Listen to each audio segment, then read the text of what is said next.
জগন্নাথ বিশ্ববিদ্যালয়ের ছাত্র জুবায়েদকে কিভাবে হত্যা করা হয়েছে, এখন সেই ভয়াবহ সিসিটিভি ফুটেজ ভাইরাল পুরো দেশে। মোটামুটি মিন্নির ঘটনার সাথে মোটামুটি সিমিলার। বর্ষা শুধু জানতো না, বর্ষা পরিকল্পনাকারী। সবার মনে একটাই প্রশ্ন, কি দোষ ছিল জুবায়েদের? কেন তাকে এমন নৃশংসভাবে হত্যা করা হলো? সুন্দরী বর্ষার সাথে ক্লাস 4 থেকেই প্রেম ছিল প্রতিবেশী মাহির। বছরের পর বছর সে ভালোবাসা, সে বন্ধুত্ব সব যেন একদিনে ভেঙে পড়ে গেল। কিন্তু হঠাৎই বর্ষার মন বদলে যায়। সে পছন্দ করে ফেলে তার শিক্ষক জুবায়েদকে, যে কিনা জগন্নাথ বিশ্ববিদ্যালয়ের একজন মেধাবী ছাত্র এবং প্রতিদিন বর্ষাকে পড়াতে যেত ফিজিক্স, কেমিস্ট্রি আর জীবনের পাঠ।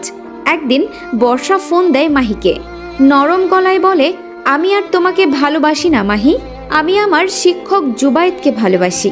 এই এক কথাতেই ভেঙে যায় মাহির পৃথিবী।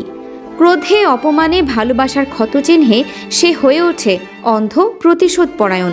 তারপর পরিকল্পনা শুরু হয়। বন্ধুর সাহায্য নেয় ফাঁদ পাতে জুবায়েদের জন্য। সেদিন বিকেলে জুবায়েদ যেমন প্রতিদিন বর্ষাকে পড়াতে যায়, তেমনভাবেই সে প্রবেশ করে সেই ঘরে যেখানে লুকিয়েছিল মাহি ও তার বন্ধুরা। দরজা বন্ধ হয় আর মুহূর্তে শুরু হয় এক নৃশংস অধ্যায়। চিৎকার, ধস্তাধস্তি, শেষে সে নিস্তব্ধতার নাম ছিল মৃত্যু। পরে সিসিটিভি ফুটেজে ধরা পড়ে পুরো ঘটনাটা। পুরো দেশ কেঁপে ওঠে, চোখ ভিজে যায় জগন্নাথ বিশ্ববিদ্যালয়ের শিক্ষার্থীদের। প্রিয় ক্যাম্পাসে সহপাঠীরা দেয় শেষ বিদায়।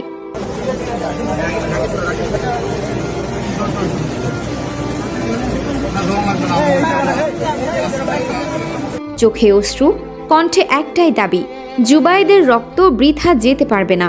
জনতার কণ্ঠ এক হয়ে বলে, ওই খুনিকে ফাঁসির কাঠগড়ায় দেখতে চাই। জুবায়েদ ন্যায় বিচার চাই। বাবা মার কত আশা ছিল জুবায়েদকে নিয়ে। বাবা বলতো, আমার ছেলে একদিন বড় অফিসার হবে।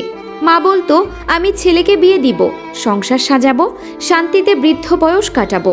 এখন সেই মায়ের চোখে ঘুম নেই। যে হাত দিয়ে ছেলেকে খেতে দিতেন, আজ সেই হাতেই ফুল দিচ্ছেন তার কবরের উপর। উনি উঠে যখন দরজা খুলছেন, মানে অনেকক্ষণ সময় লাগছে, আমাদের তদন্তে এটা আসছে। উনি উঠে যখন দরজা খুলছেন, ততক্ষণে মাহির 3 তলায় পৌঁছে গেছে। 2 তলায় ধাক্কা 3 তলায় পৌঁছানোর পরে সে ইয়াকে পাইছে, বর্ষাকে পাইছে। ওইখানে এসে বর্ষাকে বলছেন, আমাকে বাঁচাও। বর্ষা বাবা প্রতিদিন দরজার দিকে তাকিয়ে থাকে, হয়তো ভাবছে দরজা খুলে জুবায়েদ ঢুকবে, বলবে, বাবা আমি এসেছি। কিন্তু সেই দরজাটা এখন চিরদিনের মতো বন্ধ। আর আজ সেই সব স্বপ্ন মাটির সাথে মিশে গেছে।